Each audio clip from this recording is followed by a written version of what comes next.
And I want to tell you a cognitive diversity story that is an interesting one from a high school in Arizona. And two of their high school teachers, the science teacher and the computer science teacher, decided to start a robotics club because they thought, let's offer these kids something that is out of their normal life and that gives them some new perspective.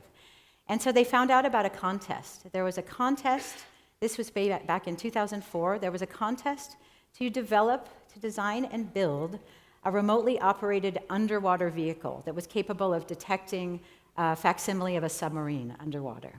And the teachers from the robotics club put up flyers and said, who wants to join a team to build an underwater robot? And they got a very interesting cast of characters to join them. One of the guys was this guy, Lorenzo. Lorenzo was known as the crazy dude. He had been in a street gang. He decided to leave the gang because he didn't want to end up in jail, but he was a terrible student. But he had an incredible gift, which was that he was the mechanic. He and his family took apart cars and rebuilt engines, and he was a great mechanic.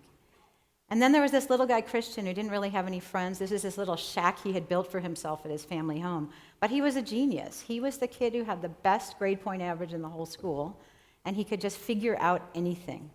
And he didn't have to work that hard at it. And then Oscar.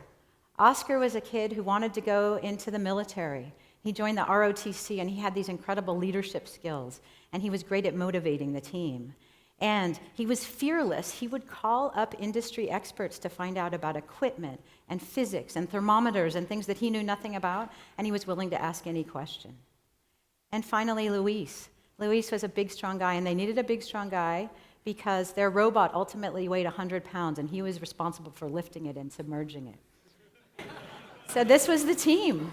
This was the team. And they had no funding. They went to the local businesses, and they managed to scrape together $800. And they went to Home Depot and bought PVC piping. And that's basically what they had to build this robot. And they ended up building a robot that was incredibly sophisticated. It was able to detect sonar pings, and it could retrieve objects 50 feet below the water. And the teachers had this interesting idea. So the contest had two levels. There was a high school level, and there was a university level. And the teachers said, there is no way in hell that this school's going to win either contest. So let's go into the university one. Why not go down with honor when we go? So they entered the university contest, and they won. And when the teacher was interviewed afterwards on why they won, what was it that made them the winning team? He said, well, first of all, we invited anyone who was interested. We didn't know what their expertise was. We didn't know what kind of minds we'd get. We invited anyone. And they had no preconceived notions. They didn't know any of this, and they were not afraid to ask any questions at all. And they were just fearless. And he said, you never know where the next great idea is going to come from.